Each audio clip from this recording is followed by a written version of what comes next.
मदत तुम्ही कृपा आजीचे मदत तुम्ही कृपा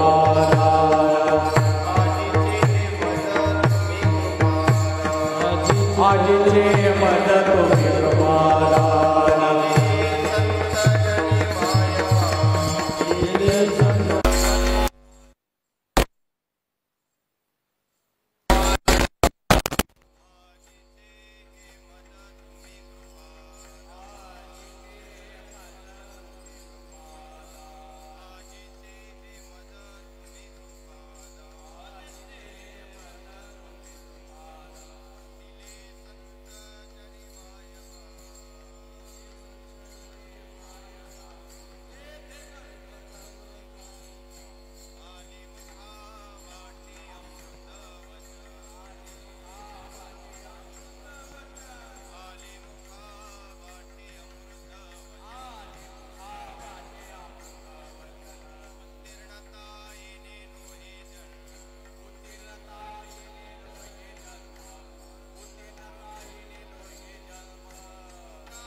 शांती ब्रह्म महाराज श्री संत वामनभाऊ महाराज की जय श्री संत भगवान बाबा की जय श्री संत नारायण बाबा की जय बोलो रे संतन की जय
आजीचे हे मज तुम्ही कृपादान दिले संत जणी माय बापी आली मुखा वाटा किंवा वाटे अमृत वचने उत्तीर्णता येणे नो हे जन्म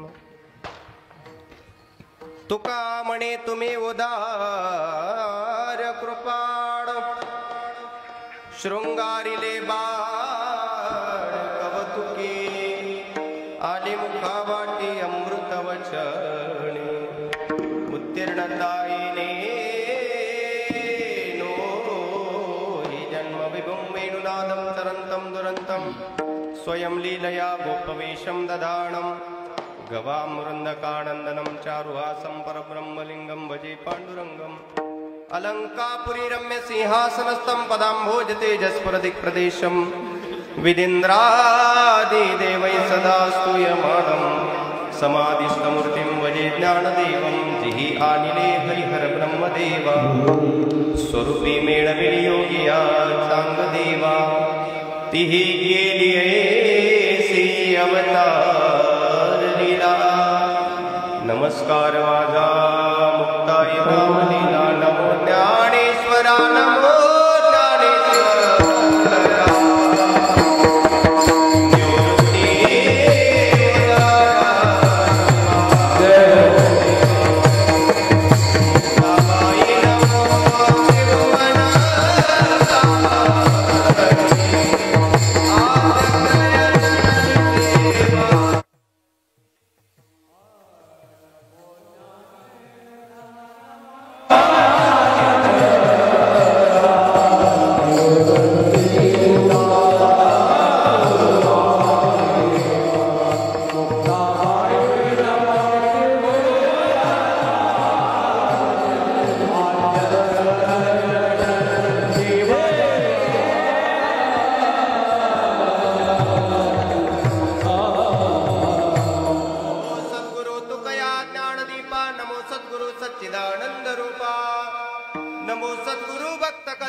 मिमां प्रसुप्तां संजीवयत्य किल शक्तिधर स्वदाम्ना अन्यंशस्तचरणश्रवणत्वगादीन् प्राणान् नमो भगवते पुरुषाय तुभ्यं वन्दे देव उमापतिं सुरगुरुं वन्दे जगत्कारणं वन्दे पन्नगभूषणं मृगधरं वन्दे पशूनां पतिं वन्दे सूर्यशशाङ्कवहनिनयनं वन्दे मुकुन्दप्रियं वन्दे भक्तजनाश्रयं च वरदं वन्दे शिवं शङ्करं जन्मान्दस्य यतोऽन्वयादितरतश्चार्तेष्वभिज्ञस्वराट् तेने ब्रह्महृदायादिकवये मुह्यन्ति यत्सूरयः तेजो वारि मृदां यथा विनिमयो यत्र त्रिस्वर्गो मृषा धाम्ना स्वेन सदा निरस्तकुहकम्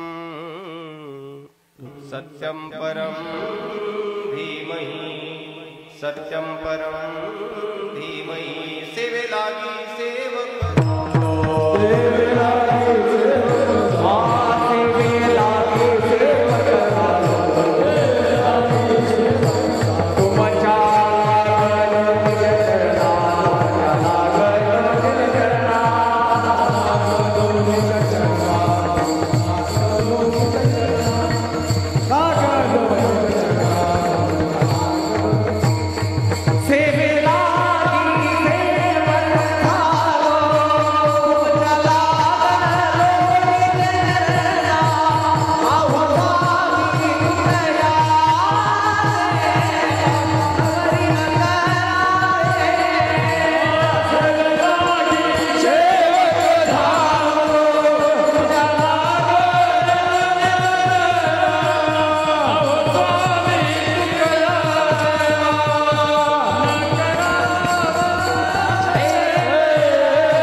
कृपादान दिले संत जणी मायवापी आली मुखा वाटा किंवा वाटी अमृत वचने उत्तीर्णता येणे नोही जन्म प्रस्तुत प्राप्त सडी प्राप्त प्रसंगी जमलेली भगवद्भक्त भक्तिमती माता चराचरामध्ये वास कर असणारी भगवान पंढरीश पांडुरंग परमात्मा रूपी अदृश्य शक्ती तथा अनेक संत महंत विद्वत रत्न कथाकार कीर्तनकार प्रवचनकार यांच्या पदस्पर्शाने पावन आणि पुनीत आपली ग्राम दरेवाडी ही नगरी आणि या नगरीमध्ये संपन्न होत असणारा हा 13वा नारळी सप्ताह श्री क्षेत्र गणेशगड त्याचबरोबर नागनाथ देवस्थान नागतडा आणि या देवस्थानचे सर्व किंवा मुख्य सेवक तुम्हा आपल्या सर्वांचं श्रद्धास्थान आदरणीय श्रद्धेय पूजनीय शांतीब्रह्म प्रेममूर्ती महंत श्री काशीनाथजी बाबा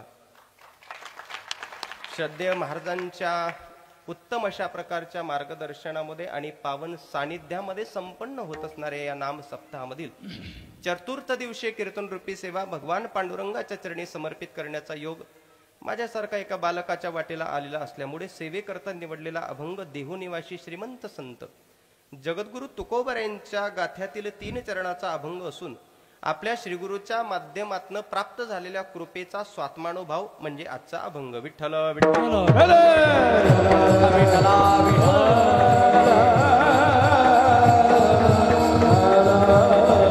अभंगाचा सरळ भावार्थ असा आहे श्रीमंत संत जगद्गुरु तुकोबराच्या जीवनामध्ये चालू झालेल्या परमार्थाला लागलेलं फळ म्हणजे त्यांच्या माध्यमातून त्यांना प्राप्त झालेलं श्रीगुरूंच्या माध्यमातून कृपेचा वर्षाव आणि त्याची स्वात्मानुभूती तुकोबराय स्वतः वर्णन करतात आतापर्यंत कारण परमार्थामध्ये कृपा नावाचा विषयच असा आहे सुरुवातीलाच अमृतानुभवाला थोडासा हात घालून बोलण्याचा प्रयत्न करतो मुळामध्ये परमार्थामध्ये कृपा जोपर्यंत नाही तोपर्यंत परमार्थ फळालाच येत नाही ज्ञानोबराय अमृतानुभवामध्ये असं गोड वर्णन करून सांगतात एखादा सुज्ञ शेतकरी स्वतःच्या बळावर वसंत ऋतू पुढे राहतो जून जुलै मध्ये वसंत ऋतूंचं आगमन होण्याच्या आधी 2 महिन्या आधीपासून ठिबक टाकलं जातं बीजारोपण केलं जातं स्वतःच्या मनगटाच्या बळावर त्याला रोपटं वरती आणलं जातं बोटभर रोपटे वरती आणलं की त्याला खत टाकले जातात थोडंसं अजून वाढलं की त्याला स्प्रे केलं जातं परत ड्रिंचिंग केलं जातं स्वतःच्या मनगटाच्या बळावर एक सुज्ञ शेतकरी त्या एका बीजारोपणाला त्या बीजारोपापासून तर कमरेपर्यंत त्या झाडाला आणतो नवे आता त्याला थोडे बारीक फुलं लागतात पण अजून सुद्धा त्या शेतकऱ्याचं समाधान नाही त्याला माहित आहे कमरेपर्यंत जरी स्वतःच्या मनगटावर ही आपण झाड वाढवलं असेल तर जोपर्यंत वसंत ऋतूचं आगमन होत नाही तोपर्यंत याला लागलेली फुलं फळामध्ये रूपांतर होत नाही आणि जोपर्यंत फुलाचं रूपांतर फळामध्ये होत नाही तोपर्यंत या वृक्षाला परिपक्वता प्राप्त होत नाही त्याप्रमाणे जगामध्ये परमार्थाचा डामडोल दाखवणारी लोक अनेक आहे, परंतु त्या डामडोलीच्या परमार्थाला सुद्धा फळ लागण्याकरता ज्ञानोबाराय बोलतात, तरी फळेशी तैची वेटी जै वसंतू पावे. तसा आपला परमार्थ स्वतःच्या बळावर किती मोठा असू द्या, पण जोपर्यंत श्रीगुरूची, साधूची किंवा भगवंताची कृपा होत नाही तोपर्यंत आपला सुद्धा लोकांना दिसणारा परमार्थ तो दिसतोय, पण फळाला तोपर्यंत येत नाही. मात्र या परिसराचं भाग्य आहे, आपला परमार्थ डामडोलाचाही आहे आणि फळाला सुद्धा आलेला आहे. विठ्ठल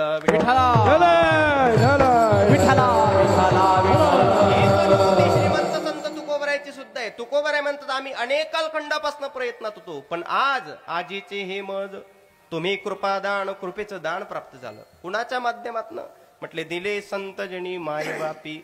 मायबाप स्वरूपामध्ये असणाऱ्या संतांनी आम्हाला हे कृपेचं दान प्राप्त झालं. म्हटले महाराज, कृपा अनेक प्रकारच्या आहे. हस्तकृपा, काही कृपा, वाचिक कृपा, मानसिक कृपा, आलिंगन कृपा, नेत्र कृपा. ही कृपा तुमच्याकडे कोणत्या साधनाच्या माध्यमातून आली? तुकोबरायांनी अनेक अभंगामध्ये अनेक कृपेचं वर्णन केलं. उदाहरणार्थ परंपरेतला एक अभंग आहे, सत्यगुरुराय कृपामध्ये गेली, त्याच्यामध्ये हस्तकृपेचं उदाहरण आहे. सापडविले वाटे जाता गंगेशनाथ आणि मस्तकी तो जाण हस्तकृपेचं वर्णन केलं. पण या अभंगामध्ये वाचिक कृपा सांगितली. आली मुखा वाटे अमृत वचने उत्तीर्णता येणे नो हे जन्म. तुकोबराय एकंदरीत काय म्हणायचंय? तुकोबराय साध्या सोप्या सरळ शब्दामध्ये बोलतात की आज समाज जो आम्हाला स्वीकारतोय ना, हा आमच्या भोडेपणामुळे नाही, तर आमच्या श्रीगुरूंनी केलेल्या आमच्या शृंगारामुळे. एखादं व्यावहारिक उदाहरण जर तुमच्या समोर मांडायचं झाल्यास, स्वतःचं लेकरू पोटचा गोडा सकाळी जरी झोपेतून उठला तरी सुद्धा स्वतःचा बाप सुद्धा त्याला हात लावत नाही, पण ज्यावेळेस त्याची आई त्याला अंघोळ घालते, त्याचा शृंगार करते आणि शेवटचा नट म्हणून त्याच्या कानाच्या मागे एक काळा टिक्का लावते, नजर लावू नये म्हणून, त्यावेळेस स्वतःचा बापच नाही, अनोळखी माणूस जरी गल्लीवरून जात असेल तरी तो सुद्धा त्याच्या गालाला हात लावल्याशिवाय पुढे जात नाही. कारण काय? त्याच्या आईनं केलेला शृंगार. तसं आमची काही लायकी नाही, आमची काही पात्रता नाही, पण आमच्या श्रीगुरूच्या माध्यमातून, साधूच्या माध्यमातून आमचा झालेला शृंगार, त्याच्यामुळं समाज आज आम्हाला मानतो. आणि हा शृंगार साधू का करतात? कारण त्यांच्या अंगी दोन गुण असतात, एक कृपाळुत्व असते आणि एक दयाळुत्व असते. तुका म्हणे तुम्ही उदार कृपाड शृंगारिले बाड कौतुके, आली मुखा वाटे अमृत वचने उत्तीर्णता येणे नो हे जन्म. विठ्ठल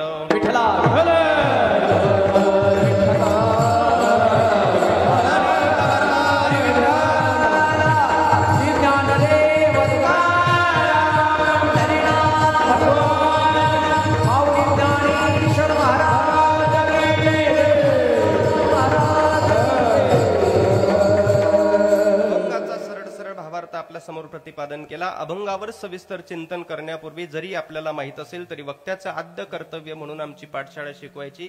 यत कार्य घटना असते किंवा भवन असते तस्य कारणस्य प्रतिपादना इति किंवा यत परिहारः, तो अशा प्रकारे गेल्या 13 वर्षाच्या परंपरेला अनुसरून संपन्न होत असणारा हा नारळी सप्ताह. या ठिकाणी आदरणीय श्रद्धेय पूजनीय शांती ब्रह्म प्रेममूर्ती, जगाच्या पाठीवर असे काही मोजके रत्न असतात. कारण संप्रदाय असं सांगतं, महत् संगस्तु दुर्लभः अगम्यः अमोघश्य. आपल्या भाषेत बहु अवघड आहे संत भेटी, त्याला शास्त्रानं आपल्या परिभाषेमध्ये मांडलाय महत् संगस्तु दुर्लभः अगम्यः अमोघश्य. खरं तर एखादा महात्मा आपल्या जीवनामध्ये येण्याकरता शास्त्रकाराचं स्पष्ट मत आहे. श्रीमद भागवताच्या पहिल्या स्कंदामध्ये आलेला एक गोड श्लोक आहे, त्याच्यामध्ये महाराजांनी वर्णन केलेलं आहे. भाग्योदयेन बहुजन्म समर्जितेन सत्संगमं च लभते पुरुषो यदा वै. सत्संगाचा लाभ माणसाला कधी प्राप्त होतो? साधूची संगती माणसाला कधी प्राप्त होते? भाग्योदयेन, उदयेन, एका जन्माचं नाही, बहुजन्म. त्यातही उदयाला आलेलं भाग्य स्वतःच्या स्वार्थापोटी न वापरता समर्जितेन, ते समर्पित असावं. जर भाग्य उदयाला आलं आणि ते स्वतःच्या स्वार्थापोटी न वापरता जर समर्पित केलं तर त्यावेळेस सत्संग ममच लभते, सत्संगाचा आणि साधूचा लाभ तुमच्या आपल्या जीवनामध्ये प्राप्त होतो. तुम्ही आपण सामान्य लोक आहोत, पण ज्ञानोबारायांना विचारू माऊली, एकच व्यक्ती तुम्हाला श्रीगुरू म्हणून भेटले, तीच व्यक्ती तुम्हाला साधू म्हणून भेटले आणि तीच व्यक्ती तुम्हाला बंधुराज म्हणून भेटले. हे सगळं घडण्याकरता तुम्ही या जन्मामध्ये कोणते कोणते उत्तम कामं केले? ज्ञानोबारायांचं स्पष्ट मत आहे, भल्या माणसांनो, जर एका जन्मामध्ये केलेल्या कर्माचं फळ जर साधूची किंवा एखाद्या महात्म्याची किंवा श्रीगुरूची भेट असती तर कदाचित लिहून देता आलं असतं. पण आमच्या जीवनामध्ये हे सगळं काही साधुत्वापासून तर गुरुवर्यांपर्यंत जी भेट झाली एका जन्माचं फळ नाही. पूर्वजन्मी सुकृते तोर केली ती आजीवन फळासी आली परमानंद आजी मानसी भेटी झाली संतांची. याच्या करता पूर्वजन्मी सुकृते थोर केली. श्रीमंत संत तुकोबरांना विचारा, महाराज आम्हाला डोळे उघडे असताना साधू भेटत नाही हो, श्री गुरु भेटत नाही हो. तुम्हाला निद्रिस्त अवस्थेमध्ये म्हणजे स्वप्नामध्ये आणि त्यातही विशेष तुम्हाला गुरुजींकडे जावं लागलं नाही, ते तुम्हाला शोधत तुमच्यापर्यंत आले. याकरता तुम्ही अशी कोणती साधने या जन्मामध्ये केली? तुकोबराय म्हणतात, भल्या माणसांनो, एका जन्मामध्ये केलेल्या कर्माचं फळ जर साधूची श्रीगुरूची भेट असती तर लिहून देता आलं असतं. पण आमच्या जीवनामध्ये ही जी प्रक्रिया घडली हे एका जन्माचं फळ नाही. मग तुका म्हणे होता ठेवा,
ठेवा होता तो सापडला. कोणत्या स्वरूपाने? संत दर्शनी याचा अर्थ श्रीगुरु असतील, साधू असतील, हे मानवी जीवनामध्ये माणसाचं कल्याण करतात, त्याच्यामध्ये शंका नाही. त्यांच्या सानिध्यामध्ये गेल्यानंतर अर्धाक्षण घडता संताचे संगती, पाप त्या कल्पांती नुरेची ना, कल्पांतच्या कल्पांतापर्यंत पाप अगदी शिल्लक सुद्धा राहत नाही. परंतु याकरता साधूची भेट होणं, श्रीगुरूची भेट होणं गरजेचं आहे. आणि नेमकं त्याच गोष्टी शास्त्रकाराने दुर्लभ सांगितलंय. साधुत्वाच्या चरणी असणारा एक मोठा भाव वेदांत शास्त्रानं प्रमाणित केलेला आहे. भयादस्य अग्निस्तपती भयातपती सूर्या भयात इंद्रश्चवायुष मृत्युर्धावती पश्चिमा, असा असणारा भगवंत तो सुद्धा ज्या सामर्थ्यानं युक्त नाही, ते कार्य साधू करत असतात, श्रीगुरु करत असतात. खरं सांगू का, आज तुम्हाला लक्षात येत असेल का नाही मला माहित नाही, पण आजचा पूर्ण अभंग जगद्गुरु तुकोबार यांनी त्यांच्या श्रीगुरूंच्या बाजूने लावलेला आहे. पण आजचा पूर्ण अभंग तुमच्या सर्व लोकांच्या वतीनं मला काशीनाथ बाबांच्या चरणावर लावायचं. फक्त माझ्या बोलण्यातला भाव तुम्ही थोडस लक्षात घेत जा. साधुत्वाचा आणि श्रीगुरु चरणाची सेवा केल्यानंतर प्राप्त काय होते? तुकोबार यांनी हे सगळं प्राप्त झाल्यानंतर नेमकं घडलं तरी काय, त्याचं फळ काय भेटलं? वेदांत शास्त्रानं असं एका ठिकाणी प्रमाण केलेलं आहे. गंगावत गजगंडवत गगनवत गांगे यवत गेयवत ये पापम क्षमयंती संगती वृता मेदान शृंगारिणो येषाम चित्तमतीव निर्मलतरम येषाम न भग्नम व्रतम ते सर्वान सुखयंती प्रतिदिनम ते साधो हो दुर्लभा गंगावत गजगंडवत गगनवत गांगे यवत गेयवत. समजलं नाही? सांगतो एकदा, भजन करा. विठला विठला विठला. शास्त्र असं सांगतं श्रीगुरूचे चरण नेमकं काय करतात, साधूचे चरण नेमकं काय करतात. तर साधूचे चरण काय करतात? साधूचे चरण गंगेप्रमाणे असतं. गंगा काय करते? ये पापम क्षमयंती संगती प्रताम, तिच्या संगतीमध्ये आलेल्या जीवाच्या पापाचं क्षालन करत असते. कशाचं? पापाचं क्षालन करत असते. मग काही लोकांचा प्रश्न निर्माण होत असतो की महाराज, जी लोक काशीमध्ये जाऊन गंगा स्नाना करता जातात त्यांच्या पापाचं क्षालन होईल यात काही नवल नाही. पण काही लोक तिथं गेल्यानंतर घरच्या लोकांकरता बिस्लरीच्या बॉटलमध्ये गंगाजल भरून आणतात, त्यांचा उद्धार होत असेल का? तर मी कोणत्याही विद्वानाला चॅलेंज देण्याकरता तयार आहे, त्यांचाही उद्धार होतो. तुम्ही म्हणाल कशावरून? मी तुम्हाला एक थोडासा प्रयोग करायला लावतो, करू नका, फक्त मनातल्या मनात तसा विचार करा. समजा तुमच्या सगळ्यांच्या घरामध्ये इलेक्ट्रिक प्लग आहे का नाही? बोला बोला, आहे ना. समजा इलेक्ट्रिकच्या प्लग मध्ये जाणून बुजून बोट घातलं आणि बटन चालू केलं, काय होईल? अरे वा, इकडे शॉकच लागतो का? बरं, असू द्या. आता समजा ती जाणून बुजून बोट घातलं म्हणून शॉक लागला. आता समजा एखाद्या ठिकाणी वायर चुकून कट होऊन पडलेली आहे आणि चुकून तुमचा नकळत पाय पडला, आता तर गुदगुल्या व्हायला पाहिजे ना? नाही. म्हटले महाराज, त्या वायरला चुकून स्पर्श होऊ द्या किंवा जाणून बुजून स्पर्श होऊ द्या, तिला काही घेणं नाही. तिचा स्वभाव आहे, तिच्या स्वाभाविक आंतरिक गुणधर्माचं दर्शन करून देणं हा जसा तिचा स्वभाव आहे, तसं गंगाजल आहे. तुम्ही कोणत्या निमित्तानं जाता हे महत्वाचं नाही. मला खरं सांगा, त्या परफ्यूमच्या दुकानाच्या शेजारून जात असताना कुणाकुणाच्या नाकाला सुगंध येतो आणि कुणाकुणाच्या नाकाला दुर्गंध येतो, त्याला घेणं देणं नाही. त्याचा आपला स्वभावच आहे की सुगंध त्या ठिकाणी विस्तारित करणं. आणि उसाच्या मडीच्या शेजारून गेल्यानंतर कीर्तनकार असला म्हणून काय त्याला सुगंध येणार आहे का?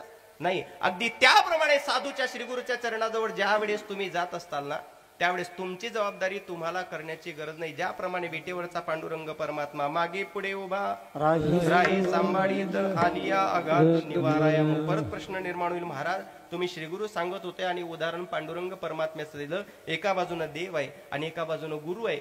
तुम्ही देवापेक्षा गुरुला महत्व द्याल का? तर मी थोडंसं धाडसाना बोलतो, कारण मी पैठण निवासी शांतीब्रह्म एकनाथ महाराजांच्या कुशीत आहे सध्या.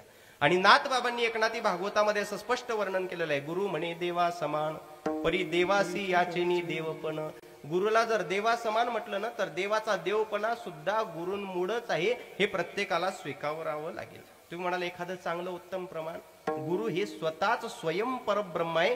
देवाचं परब्रह्मत्व हे भक्तावर अवलंबून आहे. देव स्वतः बोलतात, माझे ठाई जे पवित्रपण ते भक्ताचेनी मज जाण. भक्त आहे म्हणून माझ्या ठिकाणी पवित्रपण आहे. एरवी स्वबळावर तो निर्माण करता येत नाही.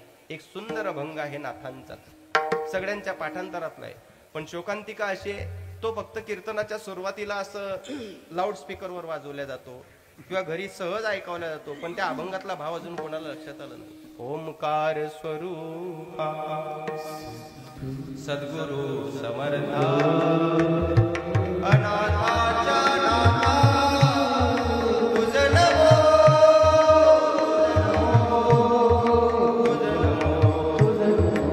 या अभंगाचं शेवटचं चरण आणि मधलं चरण तपासता. शेवटच्या चरणामध्ये वर्णन आहे, एका जनार्दनी गुरु परब्रह्म दयाचे पैरा सदा सदा. परब्रह्मातलं म्हणजे देवातलं देवत्व टिकून ठेवण्याकरता ते भक्तावर अवलंबून आहे, देवत्व ठेवायचं का नाही. पण गुरु मधल्या गुरूंच्या चरणावरचं ते भगवंत तत्व जे आहे ना, ते तत्व निर्माण करता आलं नाही. एखाद्यानं जाणण्याचा प्रयत्न केला तर जाणता आलं नाही. जर तुमच्यापैकी कोणी म्हटलं ना, सद्गुरु काशीराम बाबांच्या चरणामधलं सामर्थ्य काय आहे, आमच्या श्रीगुरूंच्या आंतरिक सामर्थ्याची मला जाणीव करून घ्यायची आहे, तर हे बोलणं सोपं आहे, परंतु याची अनुभूती कोणालाच येऊ शकत नाही. तुम्ही आपण सामान्य आहेत. रवी शशी अग्नि नेल ईशारूपा स्वप्रकाश रूपा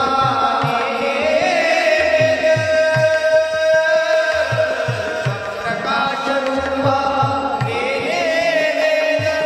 स्वप्रकाश रूपा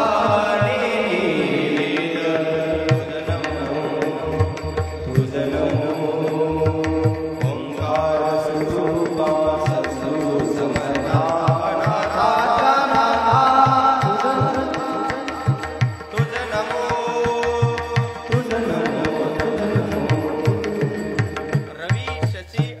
ज्याला अग्निदेवाला रवी म्हणजे फिरणाऱ्या या सगळ्यांना जो गुरुतत्व कळालं नाही, ते आपल्या सारख्यांना कळेल का?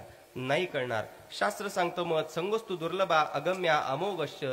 वेदांत शास्त्रानं प्रमाणित केलेलं प्रमाण आहे ते साधो हो दुर्लभा. साधू संत वर्णन करून सांगतात बहु अवघड आहे संत भेटी. अहो चांगल्या चांगल्यांना श्रीगुरूची भेट होत नाही. मला असं सांगायचं आहे, या परिसरातली लोक फार मोठं तुकोबारे बोलतात, तुका म्हणे होता ठेवा तो या भावा सापडला. एक सांगू, तुकोबाऱ्यांना तो ठेवा 450 वर्ष आधी सापडला, पण या घोर कलियुगामध्ये सुद्धा तुमच्या आपल्या सारख्यांना हा ठेवा सद्गुरु काशीराम बाबाच्या स्वरूपाने सापडलेला.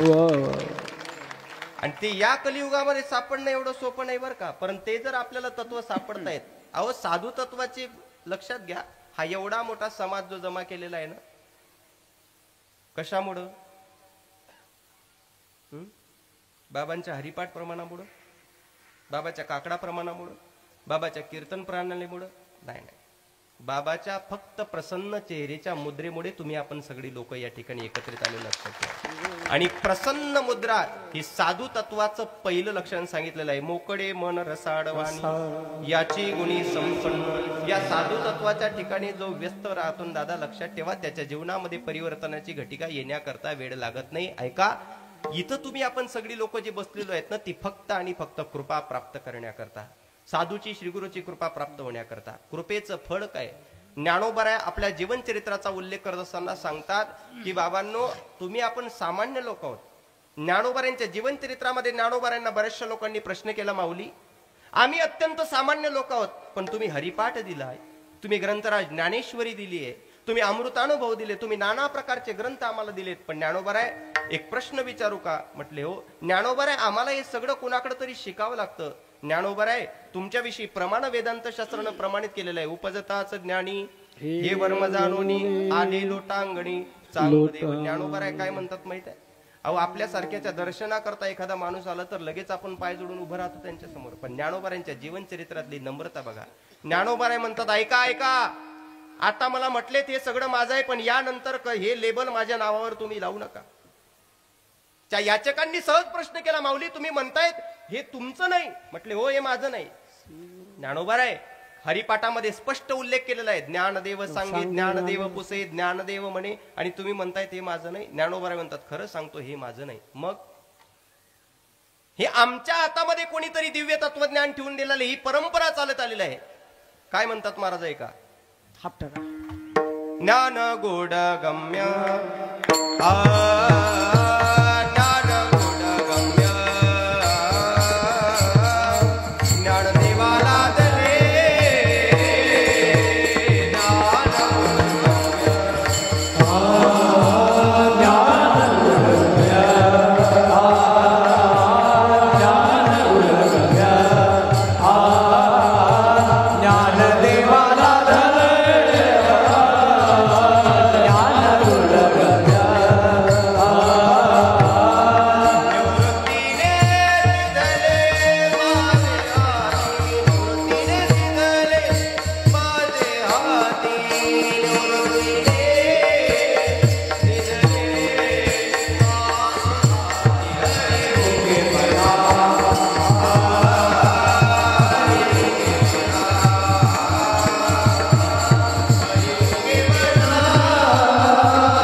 निवृत्तीनाथांनी दिलं हे बरोबर आहे, परंतु हे खाली सगळं स्पष्ट तुमच्या हाताने तुम्ही रेखाटन केलेलं नाही. सच्चिदानंद बाबा आदरे लेखको पण झाला, हे तर स्पष्ट तुमचं प्रमाण आहे. मग तरी तुम्ही म्हणतात. म्हटले तुम्हाला सिद्धच करायचंय का? म्हटले हो सिद्ध करायचं. मग म्हटले ऐका, अरे तुमचं सगळ्यांचं जरी म्हणणं असेल की हे ग्रंथ आमचे आहेत, आम्ही लिखाण केलेत, पण ऐका, ज्ञानोबारायांनी ज्ञानेश्वरीमध्ये एवढ्या सुंदर गोड ओव्या दिल्या. ज्ञानोबाराय म्हणतात, एखाद्या ग्रंथाची रचना करत असताना रचनाकारांकडे व्याकरणाचं ज्ञान असणं गरजेचं आहे. शब्द कसा घडवतात, अलंकार कसे चढवतात, या सगळ्या गोष्टीचं नॉलेज असणं त्याला गरजेचं आहे. आणि ज्ञानोबाराय ज्ञानेश्वरीमध्ये स्पष्ट बोलतात, शब्द कैसा घडीजे, प्रमेय कैसे पाचडीजे, अलंकार काय पे म्हणजे काय ते नेन. अलंकार कशाला म्हणतात, शब्द कसा चढवतात, यातलं आम्हाला काही नॉलेज नाही. ज्ञानोबाराय हेही पटलं आम्हाला, पण हे लिहिलेलं याचं काय करायचं? ज्ञानोबाराय त्यांना दुसरी ओवी देतात. ठीक आहे, आता तुमच्या समाधानात पर तुम्हाला पटेल अशी ओवी देतो. ज्ञानोबाराय बोलतात, काय झालं ना, आमच्या जीवनचरित्रामध्ये शब्द कसा लिहिता आम्हाला माहित नाही, अलंकार कसे चढवता आम्हाला माहित नाही, पण हे अलंकार चढवून घेणारी कोणीतरी व्यक्ती आमच्याकडे आहे. म्हटले म्हणजे ज्ञानोबारांनी व्यवहारातलं उदाहरण निवडलं. सायकडियाची बाहुले चालविता सूत्राची नि चाले तैसा माते दावित बोले स्वामी तो माझा. ज्ञानोबाराय बोलतात, पूर्वीच्या काळामध्ये ते कतपुतलीचा खेळ करणारी लोक यायचे, हाताला बोटाला धागे बांधलेले असायचे, आहे का नाही. तो वरचा सूत्रधार जशी बोटो हलवेल तशी ती खालची बाहुली नाचायची. आता खालची बाहुली किती सुंदर असली आणि सूत्रधारानं जर बोटच हलवले नाही तर किती सुंदर असून उपयोग नाही. जसं त्या बाहुलीला चालवणारा कोणीतरी सूत्रधार आहे. ज्ञानोबाराय बोलतात, सायकड्याची बाहुले चालविता सूत्राची नि चाले तैसा माते दावित बोले स्वामी तो माझा. ग्रंथ लिहिणारा आम्ही आहेत, दिसतोय जगाला आम्ही ग्रंथ लिहिलेले आहेत, पण हे ग्रंथ रचना करून घेणारा स्वामी आमच्या जीवनामध्ये कोणीतरी आहे. मग कोण स्वामी आहे म्हटले? माझे स्वामी नाही, ते जगाचे स्वामी आहे. सदा शिवाचा अवतार स्वामी निवृत्ती दाता. ज्ञानोबाराय एकंदरीत तुम्हाला काय म्हणायचं आहे? ज्ञानोबाराय म्हणतात, जोपर्यंत श्रीगुरूची कृपा मानवी जीवनामध्ये प्राप्त होत नाही तोपर्यंत किती ज्ञानी माणूस असला तरी सुद्धा त्याचाही उद्धार होत नाही. आम्हाला जर विचारलं तर ज्ञानोबाराय म्हणता, आम्ही स्पष्ट उत्तर देऊ, आता उद्धारिलो.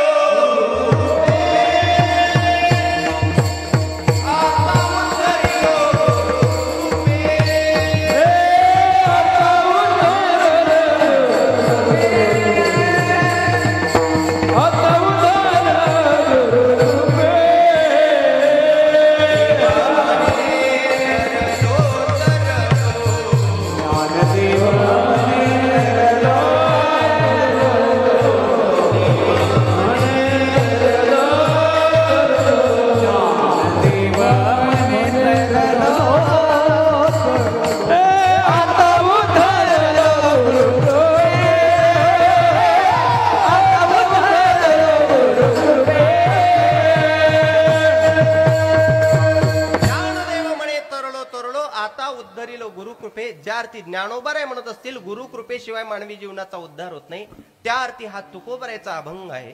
आणि तुकोबरायच्या अभंगामध्ये सुद्धा तुकोबरायांकडे कृपेचे दोन स्त्रोत आहेत. एक स्वतः ज्ञानोबाराय आणि दुसरे स्त्रोत स्वतःचे श्रीगुरु बाबाजी चैतन्य महाराज.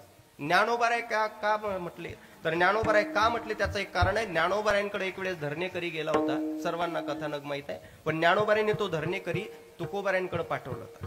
तुकोबरायांना एकच प्रश्न मनात निर्माण झाला, ज्यांनी माझ्याकडे या धरणेकऱ्याला काय कमी आहे? काय ज्ञानेश्वरी उनी जिही पाठविले धरणे. ज्या अर्थी माझ्याकडे धरणेकऱ्याला पाठवलं त्या अर्थी यांच्याकडे काही कमी नाही, आणि कमी नसून जर माझ्याकडे पाठवत असतील तर याचा अर्थ धरणेकरी कृपेच्या स्वरूपानं पाठवलेला आहे, काहीतरी पात्रता यांच्यामध्ये या स्वरूपानं. त्यामुळे कृपेचा पहिला स्त्रोत ज्ञानोबाराय.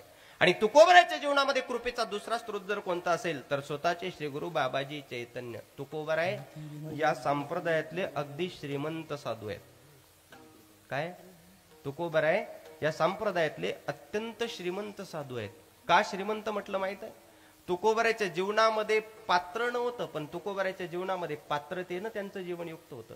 आणि परमार्थामध्ये पात्रापेक्षा पात्रतेला खूप महत्व दिलेलं आहे. शास्त्र असं स्पष्ट मत करून सांगतं, ज्यांच्याकडे पात्र होतं. दुर्योधनाच्या घरी सोन्याचं ताट, सोन्याच्या वाट्या, सोन्याचे चमचे, पंचपक्वान्न, पात्र सोन्याचं होतं पण पात्रता शून्य होती. विदुर काकाच्या घरी खापराचंही पात्र नव्हतं पण पात्रता जगाच्या पलीकडची होती. एका बाजूने दुर्योधन म्हणायचा, देवा आमच्या घरून काहीतरी खाऊन जा, आणि दुसऱ्या बाजूने देव विदुर काकाच्या घरी जाऊन म्हणायचा, काकू 3 दिवस झाले पोटामध्ये अन्नाचं कण नाही, काहीतरी खाण्याकरता दे. कशातला फरक आहे? पात्र आणि पात्रातला. थोडस स्पष्टच करून सांगू का? 22 जानेवारीला जगाचे मालक सिंहासनावर विराजमान होणार आहे म्हणून अनाउन्समेंट झाली की अयोध्या नगरीमध्ये प्रभू श्रीरामचंद्र सिंहासनावर विराजमान होणार आहे. आणि ज्या दिवशी अनाउन्समेंट झाली त्या दिवसापासून विश्वातल्या प्रत्येक स्मार्टफोनला, प्रत्येक मोबाईलला एकच रिंगटोन वाजत होती, राम आएंगे मिठे मिठे बेर हाथों से खिलाएंगे, मेरी झोपड़ी के बागा खुल जाएंगे राम, मेरे जन्मों के बागा खुल जाएंगे राम, मेरे जन्मों के बागा मिट जाएंगे राम,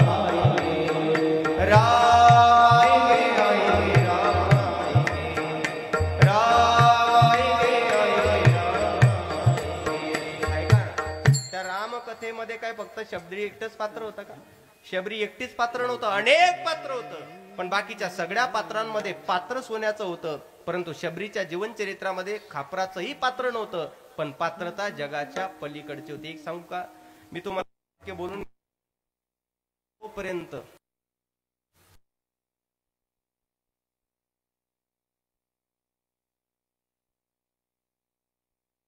आपण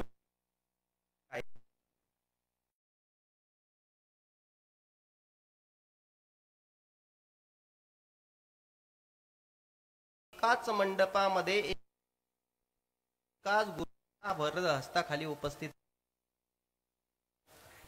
10,000 मूर्ख लोकांचा हात आपल्या पाठीवर असल्यापेक्षा एका विद्वानाचा आणि एका महात्माचा वरद हस्त जर आपल्या डोक्यावर असला ना, तर जगाचा नायक असणारा परमात्मा सुद्धा आपला उद्धार होण्यापासून थांबवू शकत नाही.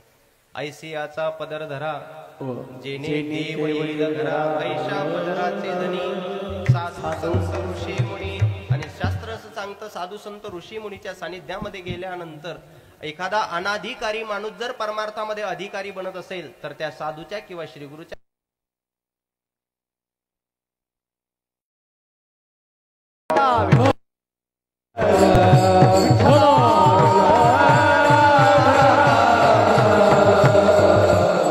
अनाधिकारी माणूस सुद्धा ज्यावेळेस परमार्थामध्ये अधिकारी कशामुळे जर बनत असेल, तर तो फक्त आणि फक्त श्री गुरुच्या कृपेमुळे बनत असतो. भगवत पूज्यपाद श्रीमदाद्य शंकराचार्य, शंकराचार्यांच्या अनेक शिष्यांपैकी काही प्रसिद्ध शिष्य आहेत. त्यामध्ये हस्तामलकाचार्य असतील, त्रुटकाचार्य असतील. त्यामध्ये हस्तामलकाचार्य एक सुंदर त्यांचं उदाहरण आहे शिष्यांचं. भगवत पूज्यपाद श्रीमदाद्य शंकराचार्यांच्या जीवनामध्ये काही नियमावली होती. सकाळी सकाळी उठल्यानंतर त्या ठिकाणी भिक्षा मागण्याकरता 5 घरं मागायचे. 5 घरामध्ये काही भेटलं तर ठीक, नाही भेटलं एकाही घरात तरी सुद्धा 6वं घर गाठायचं नाही. एका घराच्या समोर गेले, भिक्षा आणली. त्या ताईनं सुंदर अशा प्रकारची ती भिक्षा वाढली. महाराज शंकराचार्य निघणार तेवढ्यामध्ये ती ताई घरातून परत माघारी आली आणि महाराजांना विचारलं, बाबा अहो तुम्ही काय करतात? म्हटले काही नाही, मी भगवंताच्या नामाचा प्रचार प्रसार करतो, अभ्यास करतो, साधना करतो. त्या ताई सहज म्हणायला लागल्या, बाबा आमच्या घरचं एक लेकरू नेता का म्हणे कायमचं तुमच्या सोबत? भगवत पूज्यपाद श्रीमदाद्य शंकराचार्य विचार करायला लागले, इथं लोकांना लेकर होत नाही म्हणून लोक नवस करतात, या बाईला लेकरू झालं हे सहज म्हणते तुमच्या सोबत घेऊन जातात का? का म्हटले ताई असं म्हणताय? अहो म्हटले जो देह तुमच्या घरामध्ये आलाय ना, म्हटले हा देह स्वतः देणारा सुद्धा इच्छा करतो पण त्यांनाही भेटत नाही. इह लोकीचा हा देह देव इच्छिता धन्य आम्ही जन्मा एवढंच नाही, स्वर्गीचे अमर इच्छिता ती देवा राम मृत्युलोकी भावा जन्मा मृत्युलोकी भावा जन्मा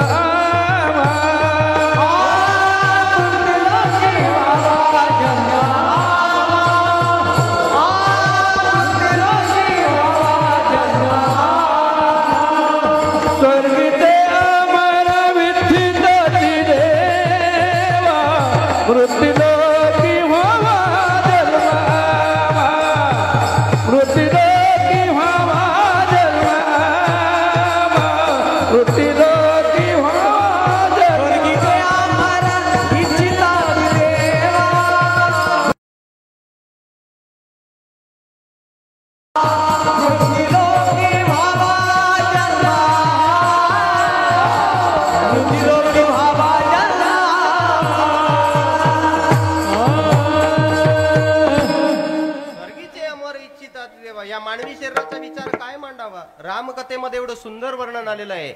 बडे भाग मानुष सुर दुर्लभ सब ग्रंथ, आणि एवढं सुंदर नर शरीर तुम्ही म्हणता तुमच्या सोबत घेऊन जा.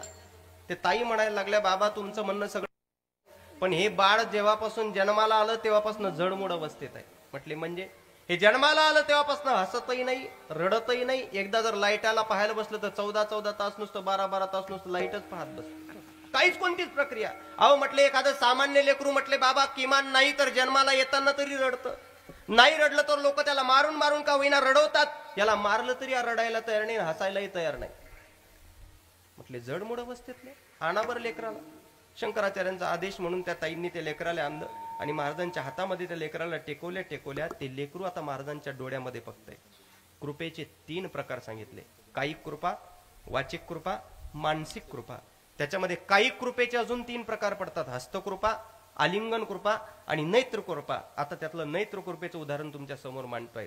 शंकराचार्यांचे आणि त्या बालकाचे डोळे एक साथ झाले आणि शंकराचार्य त्या बालकाला म्हणतात, बाळा ऐक, तू निरागस अवस्थेमध्ये, तुला चांगलं वाईट खरं खोटं योग्य अयोग्य पवित्र अपवित्र काहीच कळत नाही, पण माझं म्हणणं थोडंसं ऐक. अरे भगवद्गीतेमध्ये स्पष्ट प्रमाण आलेलं आहे, ममई वांशो जीवलोके जीवभूत सनातना मनःष्ठ आणि इंद्रिय आणि प्रकृती स्थानिकर्ष. या जगामध्ये आकाशामध्ये उडणारा पक्षी असू द्या, 4 पायाचं मुक जनावर असू द्या किंवा जलचर एखादा प्राणी असू द्या, हे सगळीची सगळी भगवंताचे अंश आहेत. ते बालक म्हणतायत, हे मला कशा करता ऐकवतायत? ऐका, जे बालक आतापर्यंत कधी बोललं नाही ना, ते बालक भगवत पूज्यपाद श्रीमद आद्य शंकराचार्यांना विचारताय, हे मला कशाला ऐकवतायत? त्यावेळेस भगवत पूज्यपाद श्रीमद आद्य शंकराचार्य म्हणतायत, बाळा अरे आपण जर त्या भगवंताचे अंश असू तर त्यातली अनुवांशिकता म्हणून नाही काही तर 2% तरी आपल्यात गुण पाहिजे ना. म्हटले म्हणजे काय? आपण जर भगवंताचे अंश आहोत तर भगवंताचे गुणधर्म आहे, अधरम मधुरम वदनम मधुरम नयनम मधुरम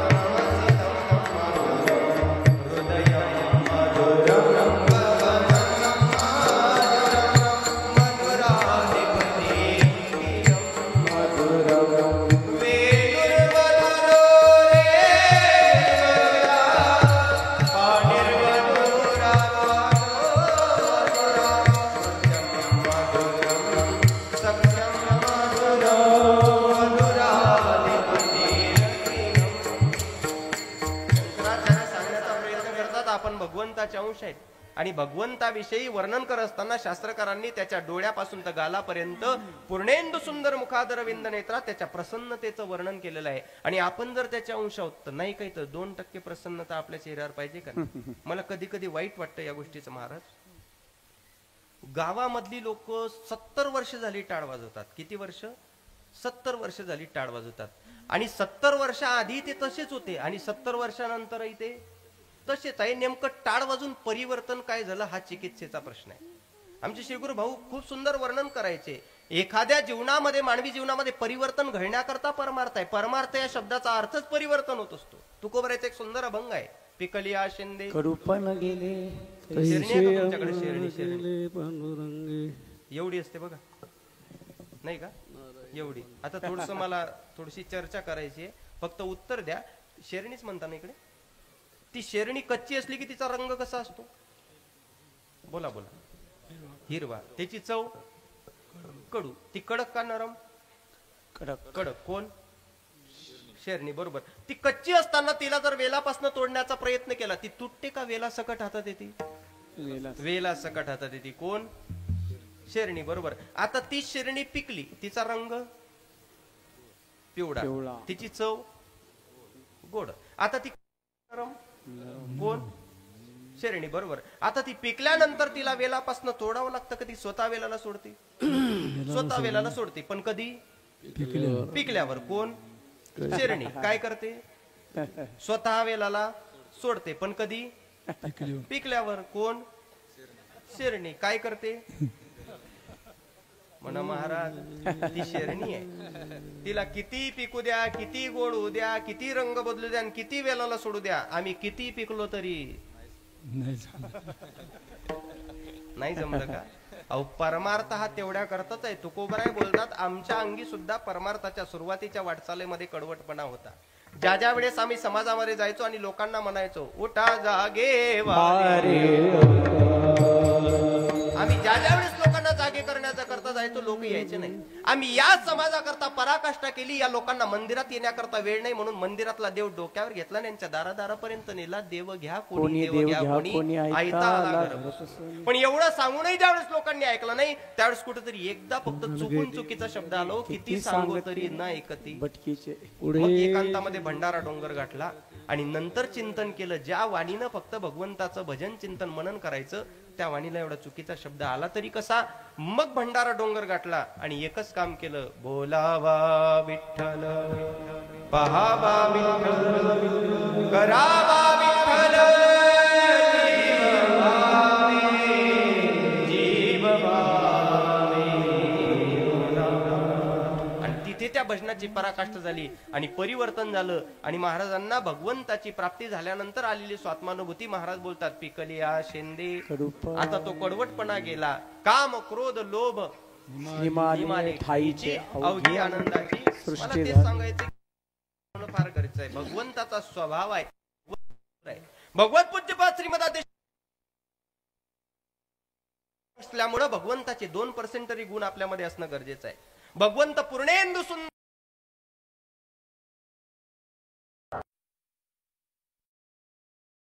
नाही हे करत असेल, त्या बालकानं पहिल्यांदा डोळ्याच्या माध्यमातून शंकराचार्यांशी संवाद केला. म्हटले, बाबा जन्माला कधीपासून आलो पण यांच्याशी बोललो नाही, पण आज तुम्हाला मनापासून उत्तर द्यायची इच्छा आहे.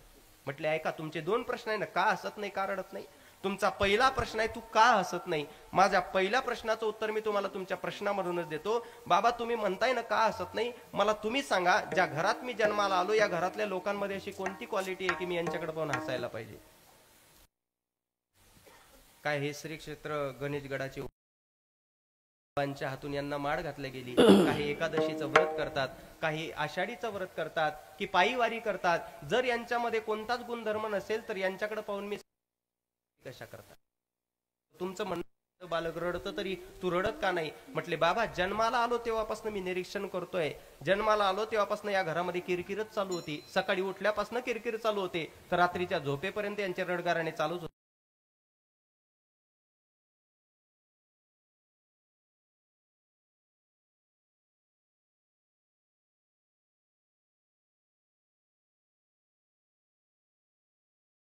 शोकस्सकुतोऽसि गन्ता किं नामते तुम कुताकुतोऽसि ये तन्मयुक्तं यदचार भवतं मत्प्रीतये प्रीत विवर्धनोऽसि. हे बाळका, कस्त्वं शिशो, तू कोण आहे, कुतागतोऽसि, तू कुठून आला, कुठं चालला, तुझं नाव काय. त्यावेळेस बालकानं ते वेदांताचे शब्द ऐकले, तेवढ्याच वेदांतपूर्ण वाणीनं ते बालक बोलायला लागलं. नाहम मनुष्यो न च देव यक्षो न ब्राह्मण क्षत्रिय वैश्य शूद्र न ब्रह्मचारी गृहीत मनस्तो भिक्षुर न चाहम निगम.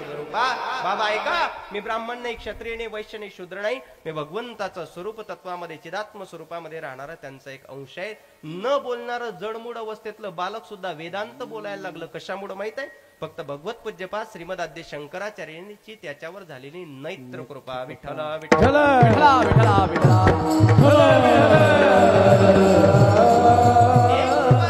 आलिंगन कृपा. कुरुक्षेत्राच्या रणांगणाच्या भूमीवर आलिंगन कृपा फळाला आली. ज्ञानोबा ज्ञानेश्वरी मध्ये बोलतात, मग सावळा सकंकुनु बाहू पसरुणी दक्षिणू, मग आलिंगेला सुचरणू भक्तराज, मग हृदया हृदय एक झाले, ये हृदयचे ते हृदय घातले, द्वैतना मोडिता केले आपण आईसे अर्जुना. ये हृदयचे ते हृदय म्हणजे काय, एक रामायणातलं दिव्य आलिंगन आहे. हनुमंतरायांना प्रभू रामचंद्रांनी दिलेलं आलिंगन. काय फळ आहे आलिंगनाचं, आलिंगनाचं फळ आहे. आपण भजन करतो ते भगवंतापर्यंत पोहोचते का नाही याच्याबद्दल आपल्याकडे एकही पुरावा नाही.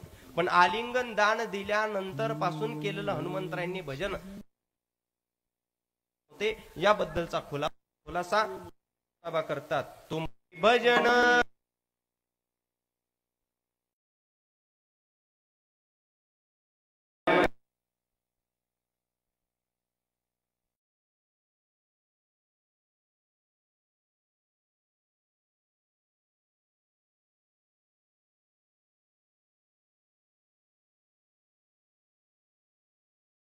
फळाला आला, त्या फळाची स्वात्मानुभूती महाराज व्यक्त करतात अभंगाच्या पहिल्याच्या.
जीवनामध्ये ते दान प्राप्त झालं. दिले संत जनी माय बापे. आता एक शब्द तुम्ही थोडासा नोट करून ठेवा, कृपा आणि दान. याचा अर्थ कृपा ही मागून भेटत नसते. कृपा ही सेवा केल्यानंतर ज्याची सेवा करताय त्याच्या मनाच्या प्रसन्नतेवर अवलंबून असते, त्याने ती द्यावी का न द्यावी. अलीकडच्या काळातल्या लोकांनी कृपेचा स्तर एवढा घालवून टाकलाय, एखाद्याच्या खिशामध्ये जर तंबाखू असली, नुसता चुना जरी नसला तरी बाबा लोक सहज म्हणतात, भाऊ तेवढी कृपा करा पण थोडसा थोडस लगेच म्हणतात चुना द्या. एवढा स्तर घसरलाय का? शास्त्र लक्षात ठेवा. एक बोलू का तुम्हाला थोडस, म्हणजे कदाचित गेल्या एका तासापासून तुम्ही वाट पाहत असाल की महाराजांनी एकही विनोद केला नाही, आहे का नाही? पण खरं सांगतो, ज्या परंपरेतून मी इथपर्यंत आलोय, आमच्या श्रीगुरु भाऊंचं एक सुंदर वाक्य आहे. कदाचित लोकांना तुम्हाला हसवता नाही आलं तरी चालेल, लोकांना रडवता नाही आलं तरी चालेल, पण तुमच्यावर नैतिक जबाबदारी आहे, या एका तासामध्ये लोकांचं कल्याण होईल एवढं मात्र तुम्हाला सांगता यायला पाहिजे. कारण कलियुगामध्ये परिवर्तनाचं साधन म्हणून या परमार्थाकडे जर आपण बघत असाल, अहो एका घरातली नुसती साखर इथं आणली तरी लोक त्याला प्रसाद म्हणतात. घरातला स्वयंपाक जरी इथं आला तर लोक त्याला नैवेद्य म्हणत असतात. 4 पायाचं मुक जनावर जरी इथं आलं तरी त्याला बैल न म्हणतात, नंदी बैल म्हटलं जातं. एरवी घरात दूधच असतं, पण ते देव घरात गेल्यानंतर पंचामृत म्हटलं जातं. लक्षात ठेवा, ही फुलं जर आमच्या गळ्यात पडत असताना ही फुलं जर घरात वापरली ना तर डस्टबिन मध्ये जातात, पण इथलं फुलं सुद्धा निर्माल्य म्हणून नदीच्या पात्रात विसर्जित होतात. जिथं निर्जीव वस्तूला सुद्धा एवढा मोठा अधिकार प्राप्त होतो ना, आपण सगळी भगवंताचे अंश आहोत. आपण कीर्तन श्रवण जर करत असाल तर ते फक्त आणि फक्त उद्धाराच्या तडमडीनच कीर्तन श्रवण करता यायला पाहिजे. आमचे श्रीगुरु भाऊ नेहमी सांगायचे, इथून तुम्ही संस्थेतून गेल्यानंतर 365 दिवसापैकी फक्त 65 कीर्तनाच्या तारखा आल्या तरी चालतील, पण आपल्या विद्वत्तेच्या आणि स्वाभिमानाच्या बळावर यायला पाहिजे, लाचारीच्या बळावर त्या करायला नको. आणि मला खरं सांगतो, मी त्याच दिवशी विजयी झालो. मागच्या वर्षी मी धनगरवाडीला याच नाम सप्ताहामध्ये जागराची सेवा केली आणि श्रद्धेय बाबांच्या कृपेचा वर्षाव झाला. आणि या वर्षी सुद्धा या दरेवाडी नगरीमध्ये बाबांची दरेवाडी या नगरीमध्ये सुद्धा बाबांची सेवा करण्याचा लाभ प्राप्त झाला. मला असं वाटतं, ज्या दिवशी एखाद्या साधू महात्म्याची सेवा करण्याचा लाभ आपल्याला प्राप्त होत असतो त्याच दिवशी तुमचा सुद्धा परमार्थ फळाला येत असतो. लक्षात ठेवा, कारण अन्य क्षेत्रामध्ये केलेली 1000 कीर्तन वेगळे आणि पुण्यक्षेत्रामध्ये केलेलं 1 कीर्तन हे जगाच्या पलीकडचं असतं. आणि हे पुण्यक्षेत्र आहे. श्रद्धे बाबांनी समोर बसून माझ्यासारख्या बालक ते मनामध्ये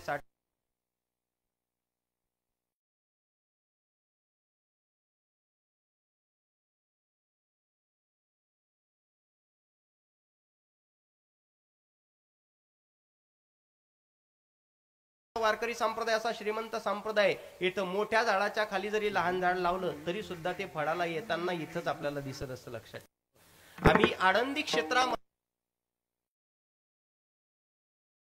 स्वरूप ज्या स्वरूपानं पाहत असतो ते आमचे शांती ब्रह्मपुरी शांती ब्रह्म एकनाथ महाराजांकडे जाता येते. काशीनाथ बाबांच्या चरणावर वाका, आपल्याला नाथ बाबांचं दर्शन झाल्याशिवाय राहणार. आणि या साधू महात्म्यांचा एक स्वभाव असतो दादा, तुम्हाला माहित असेल नसेल माहित, आमच्या बाबांनी जे खांद्यावर उपरणं घेतलेलं आहे ना, या उपरण्याला 2 नाव आहेत, एक शांती ब्रह्म आणि कुरेकर उपरणं. तुम्हाला सांगू, आता रुमाल तो रुमालच आहे, असे हजारो क्वालिटीचे रुमाल आहे, पण आमच्या शांती ब्रह्म कुरेकर बाबांनी फक्त एकदा आवडीनं तो रुमाल खांद्यावर घेतला तर त्या रुमालाला सुद्धा आज लोक तोंड पुसताना सुद्धा 10 वेळेस विचार करत असतात, फक्त साधूच्या संगतीचा हा लाभ आहे. आपल्याला या नाम सत्ता म्हणून प्राप्त काय करायचं आहे माहितीये का? ऐका, एक दृष्टांत सांगतो, एकदा भजन करा. विठ्ठल विठ्ठल.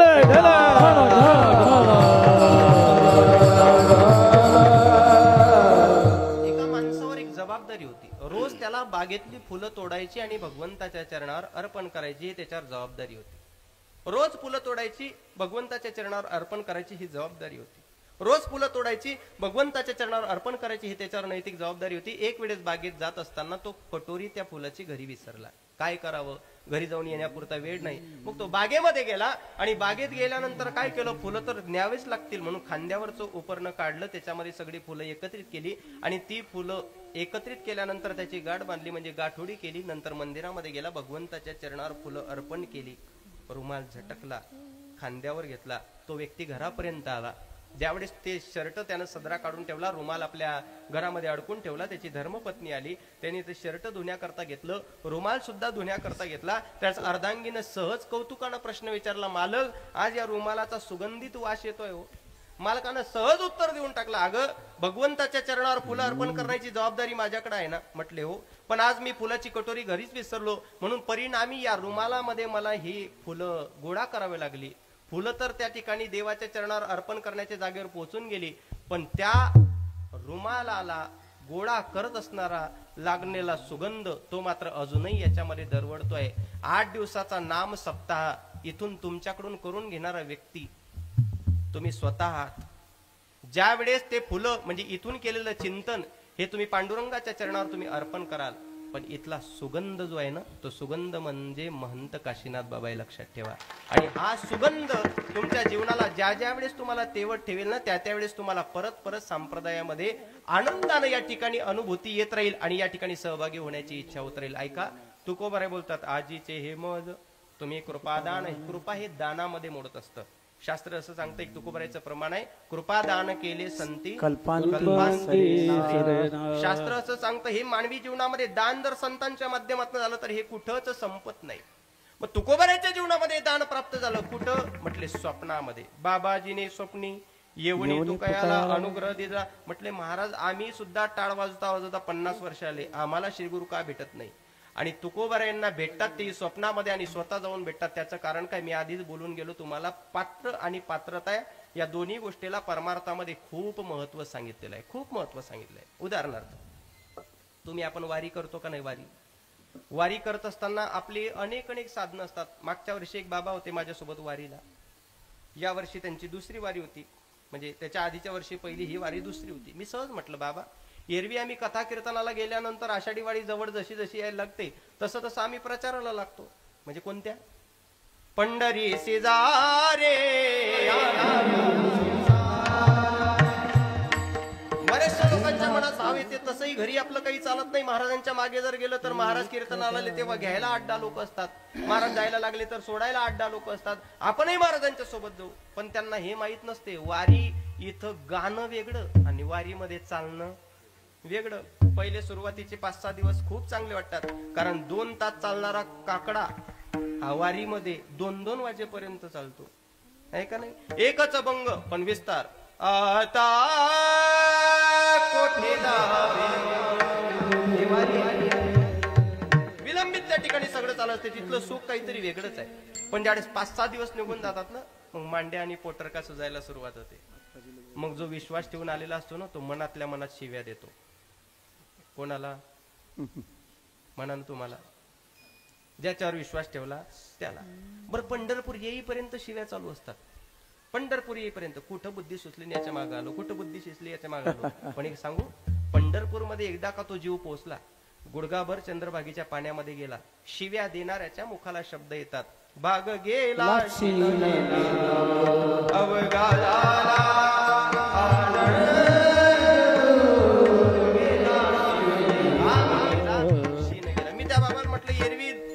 परत दुसरी वारी कोणी आमच्या भरोशावर येत नाही, पण तुम्ही परत दुसऱ्या वारीला आले. म्हटले महाराज वारीतलं सुख मी शब्दामध्ये वर्णन करू शकत नाही. म्हटलं मान्य केलं, पण बाबा मागच्या वर्षीपेक्षा तुमची बॅग जरा मोठी दिसते.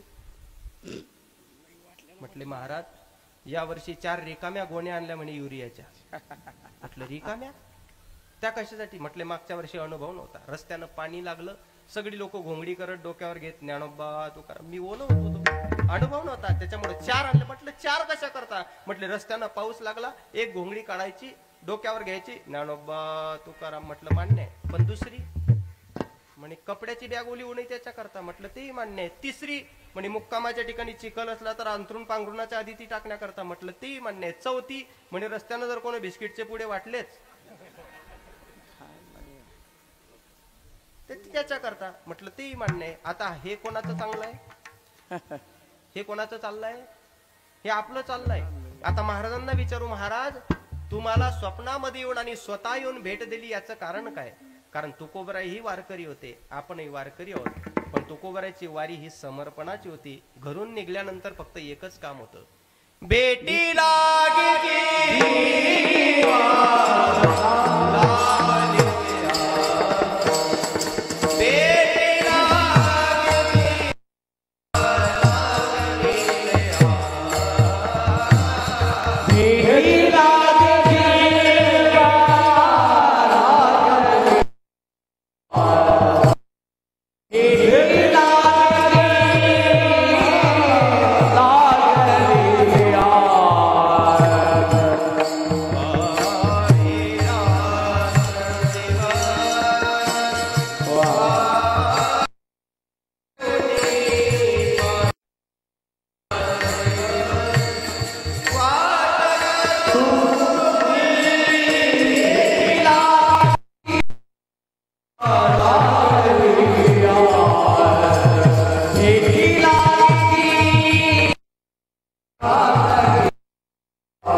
आस अंतःकरणामध्ये लागणं गरजेचं आहे. त्यामुळं तुकोबारायांना श्रीगुरूकडे जाण्याची गरज भासली नाही.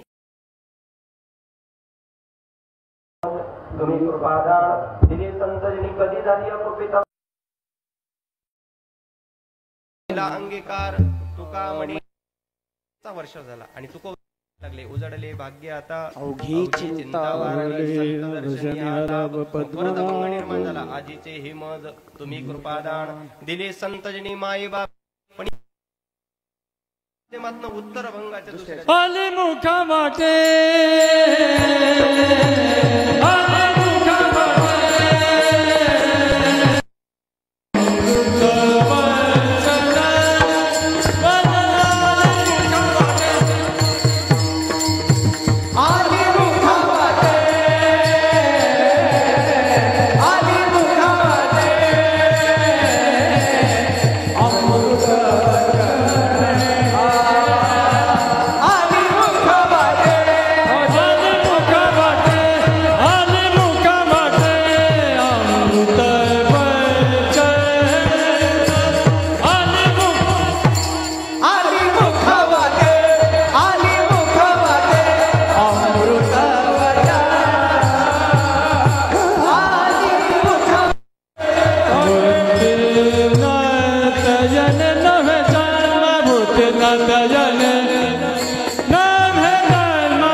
आता मुखावाटे आलेली अमृत वचन जगामध्ये दोन प्रकारचे अमृत पाहण्याकरता मिळतात. एक कथामृत किंवा नामामृत किंवा श्रीगुरूच्या साधूच्या मुखातून आलेलं वचनामृत. याच्यापेक्षा तिसरं अमृत नाही. जास्तीत जास्त भेटलं तर अमृत तुल्य भेटू शकतं. पण त्यालाही तुल्य कोणी केलं काय माहिती. तुल्य म्हणजे बरोबरी. आता अमृत तसं जर म्हटलं तर ते पिण्याकरता स्वर्गात जावं लागतं. बरं त्याचाही मार्ग सोपा आहे. कोणाला जायचं असलं तर कीर्तन झाल्यावर मला भेटा. नाही म्हणजे ज्ञानोबाराय बोलतात ना ज्ञानेश्वरीमध्ये त्यातल्याच उभे देतो. म्हणती संसारी जन्मीजे यज्ञाधिक कर्म कीजे मग स्वर्ग सुख भोगीजे मनोहर नंतर यज्ञाधिक चांगले उत्तम कर्मकांड सकाम केले की त्याचं फळ म्हणजे स्वर्गातलं सुख भोगता येते. मला कधी कधी प्रश्न पडतो बाबा, एखादा माणूस जर गेला ना तर त्याचा पासपोर्ट साईज फोटो घेऊन हे लोक फोटोग्राफरकडे जातात आणि त्यांना म्हणतात दादा एक 8x12चा फोटो बनवून द्या. ते दादांना लगेच लक्षात येतं की कोणीतरी गेलाय. ते म्हटले काही काम आहे का तुम्हाला? म्हटले हो या. म्हटले सगळे उरकून मी बनवून ठेवतो 15 मिनिटात. ते दादा काम वगैरे उरकून येतात आणि त्या फोटोग्राफर दादांच्या समोर बसतात. म्हटले झालंय का? म्हटले उरकलं एकदा बघून घ्या. फोटो म्हटले व्यवस्थित आहे. नाव? म्हटले नामही उत्तम आहे.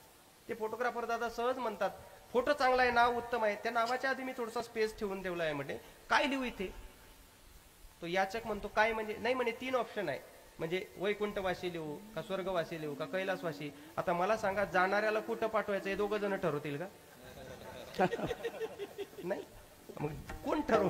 याचं सोपं गणित आहे हो, पण लोक याचा कधी विचार करत नाही. वैकुंठवासी कोणी लिहावं? सरळ विषय आहे. वैकुंठाचे मालक असणाऱ्या पांडुरंग परमात्म्याचे एकादशीचं व्रत किंवा आषाढीची वारी किंवा त्या पांडुरंगाची उपासना ज्याच्या जीवनात असेल त्यानं स्वाभिमानानं वैकुंठवासी लिहावं. कैलासवासी कोणी लिहावं?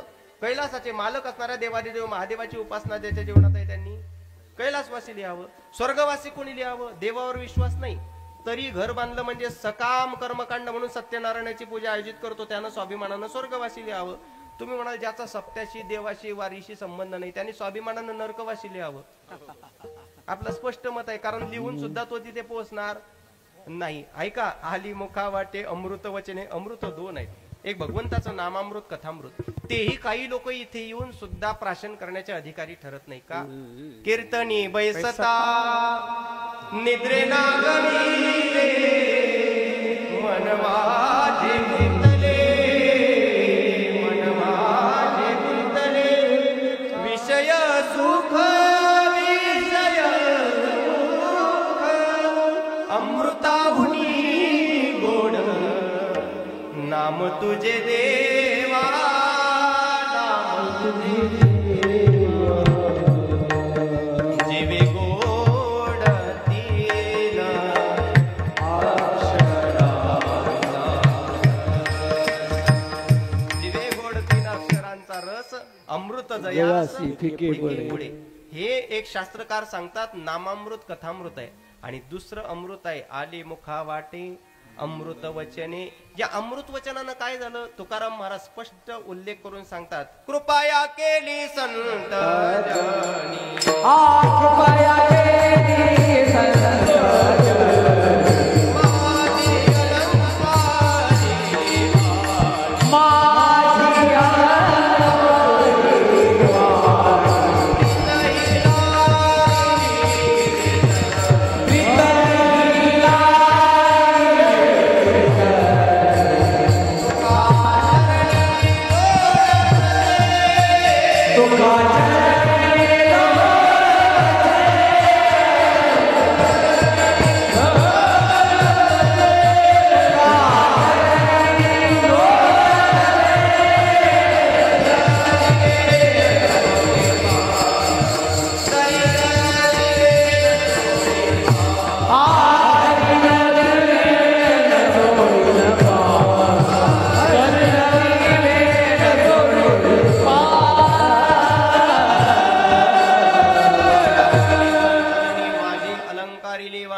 लाविली कीर्तनी तुका चरणी लोळत असे. आज खरं सांगा संत नसते साधूची कृपाच नसती तर आज देव कोणाला कळाला असता. आज तुकोबराय बोलतायत सुंदर ते ध्यान म्हणून आपण त्याला माहित आहे की देव सुंदर आहे. आज ज्ञानोबराय सांगतात रूप पाहता लोचनी म्हणून आपल्याला कळतं की त्याला पाहिल्यानंतर सुख प्राप्त होत असतं. आज आपल्याला साधू संतांनी वर्णन केलं कस्तुरी मडवट चंदनाचे रुडे माड कळती वैवय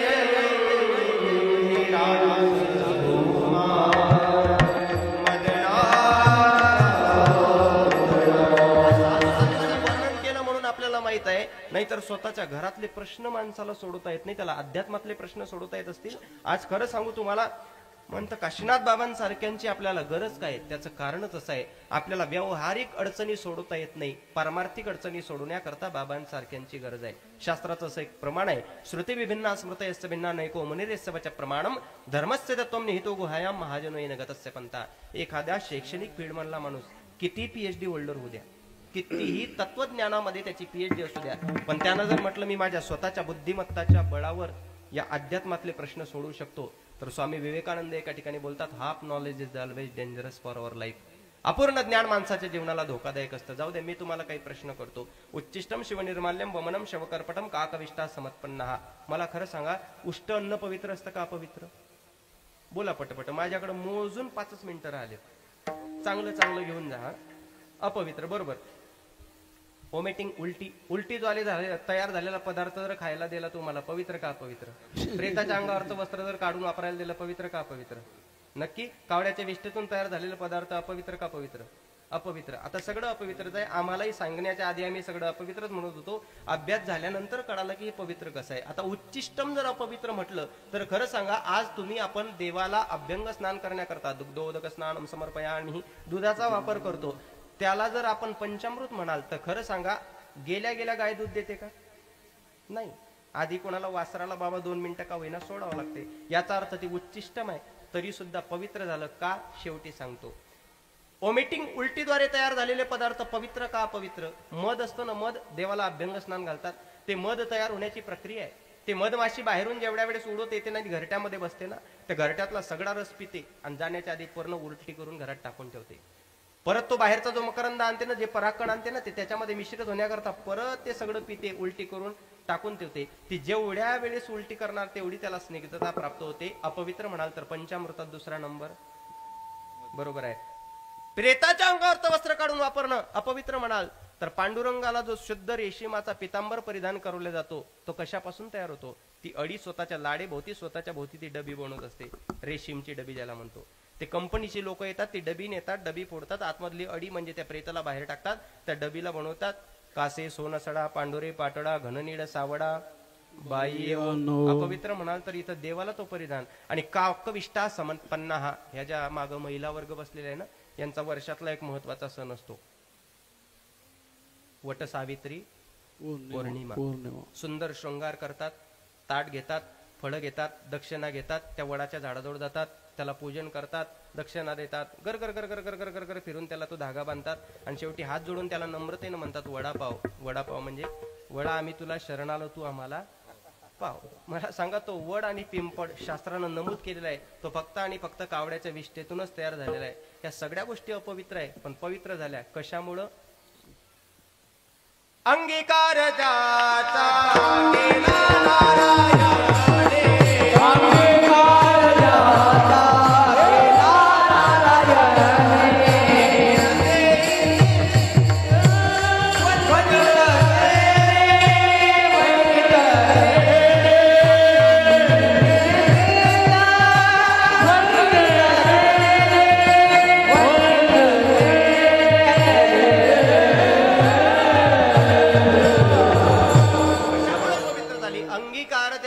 केला नारायण. त्यामुळं निंदते ही तेने वंदे केली. पण खरं सांगा, या निंदीय गोष्टीला वंदिनी होण्याकरता मधला दुवा म्हणजे श्री गुरु किंवा साधूचं बोट पकडावं लागलं. एक ग्रंथातला पुरावा नाही, पण प्रत्यक्षातला आहे. एका वैश्येची मुलगी भक्ती करून धन्य झाली, कानोपात्रेला देवाने वंदिली. वैश्येची मुलगी म्हटल्यानंतर समाजाचा पाहण्याचा दृष्टिकोन बदलतो. पण साधूचं बोट पकडून पांडुरंगाकडे काय गेली, निंदते ही तेने वंदे केली. आज जगाच्या मालकाचं दर्शन घेण्याच्या आधी त्या कानोपात्रीचं दर्शन घ्यावं लागतं, कोणाचं ना कोणाचं बोट पकडावं लागतं. एक शेवटचा दृष्टांत देतो आणि सेवा या ठिकाणी थांबवतो. ऐका. कबीर महाराज एकदा रस्त्यानं चालले होते आणि रस्त्यानं जात असताना कबीराच्या कानाला काहीतरी आवाज आला. तो आवाज कशाचा हे पाहण्याकरता कबीर महाराज त्या खिडकीजवळ गेले. आतमध्ये डोकावून पाहिलं तर एक व्यक्ती दळण दळत होतं. एका हातानं तुरीचे दाणे टाकले जात होते, दुसऱ्या हातानं ते जातं फिरवलं जात होतं आणि खालून त्या एका दाण्याचे 2-2 भागून ते बाहेर होते, म्हणजे दाढ बनून बाहेर येत होते. कबीरांनी सगळं बारीक निरीक्षण केलं. गावाच्या मुख्य ठिकाणी आले आणि आकांत करून रडायला लागले.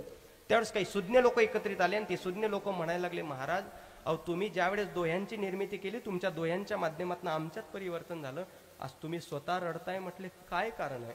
कबीरांनी उत्तर दिलं, चलती चक्की देख कर पिया कबीरा,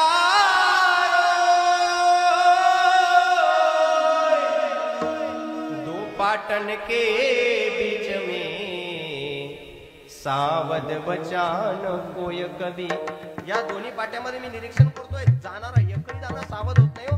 दोघांचे दोन दोन तुकडे होऊन बाहेर येत आहेत. तेवढ्यामध्ये कबीरांचे चिरंजीव कमाल महाराज आले. त्यांनी तोच आवाज ऐकला, त्या खिडकीजवळ गेले आणि आतमध्ये डोकावून पाहिलं. ती सगळी प्रक्रिया कमाल महाराजांनी बघितली आणि त्याच ठिकाणी येऊन पोट धरून हसायला लागले, ज्या ठिकाणी स्वतःचे वडील त्याच जातेला पाहून रडत होते. आता तीच लोक विचारताय, महाराज याच जातेला पाहून तुमचे वडील रडतायत, याच जातेला पाहून तुम्ही हसतायत, रडण्याचं कारण कळालं, तुमच्या हसण्याचं कारण. कमाल महाराजांनी दिलं उत्तर कमालीचं होतं, चलती चक्की देख कर पिया कमाल ठकराय, जिसने खील का साथ ना छोडा उसका बाल भी बाका न होय. त्यांनी निरीक्षण केलं, या जात्यामध्ये जाणाऱ्या प्रत्येक दाण्याचे दोन दोन तुकडे होतात, पण त्या दोन्ही पाट्याच्या मध्यभागी एक मध्ये खिडा असतो. ज्या दाण्यानं त्या खिड्याचा संग केला ना, ती दळण दळणारी मावशी एवढी हुशार असते, दळण संपून जाते भांड्यातलं. मग ती आतमध्ये डोकावून पाहते तर तिथे दाणे दिसतात. मग ती काय करते, असं बोट घालते ना अशी, ऐका नाही. पण ते दाणे एवढे हुशार असतात, कदाचित त्यांनी प्रमाण ऐकलं असेल, चतुरा तो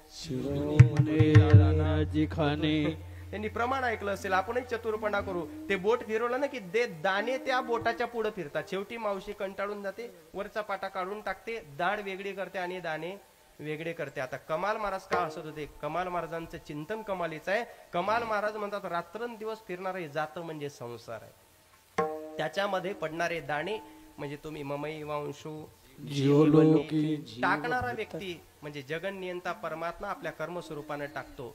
पण महाराज हा जो खिडा आहे ना, या जीवानं जर दोन तुकडे होऊ नये असं वाटत असेल तर त्या खिड्याचा संग करावा. आणि तो खिडा आपल्या स्वरूपामध्ये ज्या स्वरूपानं प्राप्त झाला असेल ते स्वरूप म्हणजे महंत काशीनाथ बाबा. लक्षात ठेवा, ज्यांनी या किड्याचा संग केला संसार संपून जाईल, पण त्याला सुद्धा त्या दाण्याप्रमाणे धक्का लागणार नाही. आणि शेवटी आपल्याही मुखातून शब्द निघतील, यासाठी केला होता शेवटचा दिस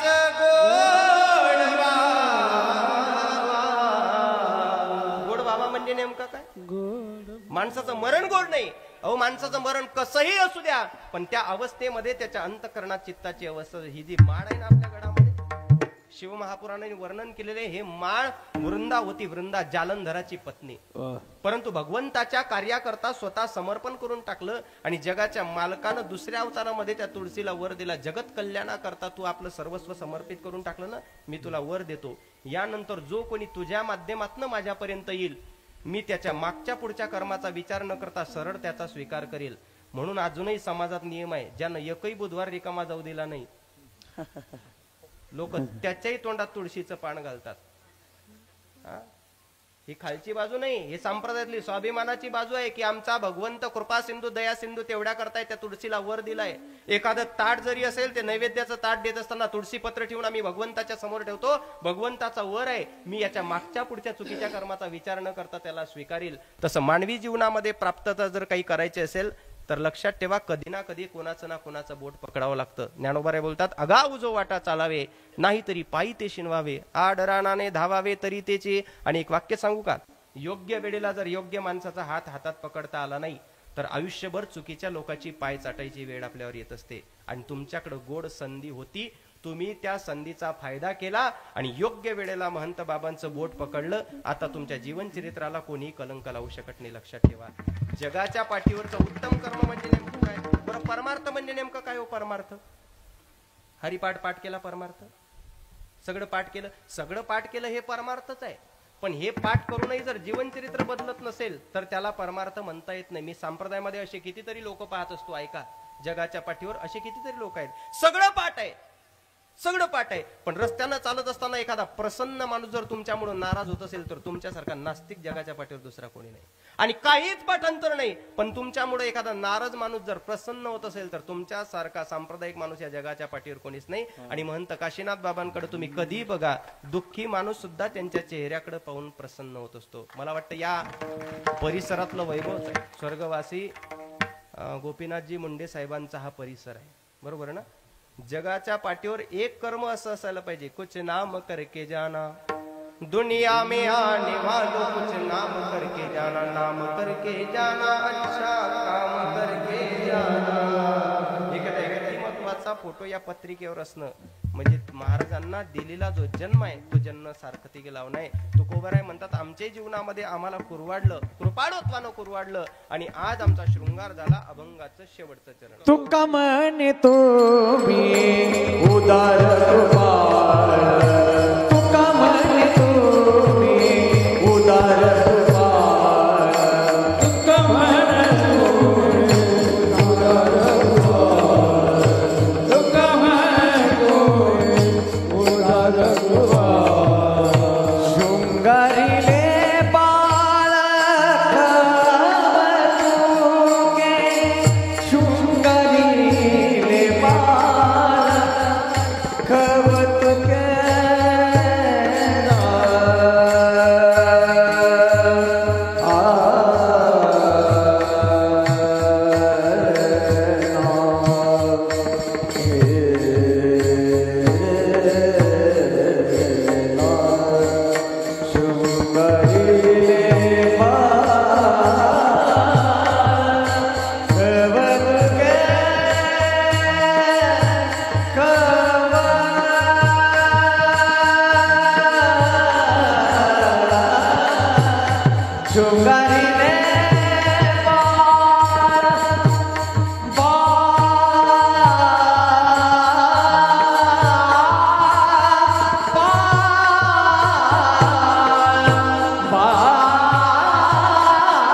शृंगारिले बाळ कवतुके आपणही स्वतःला सद्गुरू महंत काशीनाथ बाबांच्या चरणी अर्पण करू आणि त्याच्या निमित्तानं आपला शृंगार कोणत्या पद्धतीनं होईल, कोणाला कशाची अनुभूती येईल, कुठं येईल, कशी येईल हे सांगता येत नाही. परंतु अनुभूती आल्याशिवाय मात्र राहणार नाही. उपस्थित संपूर्ण प्रभुप्रेमी भक्तजन, सद्गुरू महाराजांच्या चरणावर ज्यांची ज्यांची श्रद्धा आहे त्या प्रत्येकाच्या चरणी या ठिकाणी प्रेमपूर्ण भावना समर्पित करतो. ज्ञानेश्वरी भावकथा निरूपण आदरणीय श्रद्धेय पूजनीय महंत जगन्नाथजी बाबा शास्त्री यांच्या मुखारविंदातून आपण श्रवण करतात. अनेक विद्वत रत्न मंडळी या ठिकाणी उपस्थित आहे. सर्वांच्या चरणी प्रेमपूर्ण भावना समर्पित करतो. परमार्थातील माझे सहकारी मित्र आदरणीय आमचे साईदादा पोकडे यांच्याच माध्यमातून मागच्या वर्षी सुद्धा येण्याचा योग प्राप्त झाला होता, म्हणजे ज्यांची काल सेवा झाली असे आदरणीय इंदुरीकर बाबांच्या घरी मागच्या वर्षी कथेचा योग होता आणि त्या कथेला आणि काल्याच्या कीर्तनाला ही सगळीच मंडळी त्या ठिकाणी उपस्थित होती. आणि त्याच दिवशी बाबांचा परिचय झाला आणि बाबांची पहिली सेवा त्या ठिकाणी धनगरवाडीला करण्याचा लाभ प्राप्त झाला. आम्ही श्रीगुरू भाऊंचा नारळी सप्ताह करत असतो. भाऊ म्हणजे श्रीगुरू हरिभाऊ महाराज पाटील दाताडकर, म्हणजे त्यांची सिग्नेचर देत असताना हरिभाऊ आनंदा पाटील मुमुक्षू पाठशाळा पंढरपूर असे श्रीगुरू भाऊ द्यायचे. आणि भाऊंच्या जन्मभूमीतूनच आम्ही इथपर्यंत चालत आलेलो आहे. भाऊंचा सुद्धा नारळी सप्ताह होत असतो. आणि आजची ही कीर्तन सेवा करत असताना तुमच्यापर्यंत म्हणजे सकाळची कथा चालू आहे. आजचं दुपारचं सत्र ऑफ ठेवून मुक्ताबाईंच्या चरणापासून तर नाथबाबांच्या चरणापर्यंत आणि नाथबाबांच्या चरणापासून तर या ठिकाणी आदरणीय महंत काशीनाथ बाबांच्या चरणापर्यंत येण्याचा योग प्राप्त झाला. सर्वांच्या चरणी एकदा प्रेमपूर्ण भावना समर्पित करतो आणि थांबतो. ज्ञानेश्वर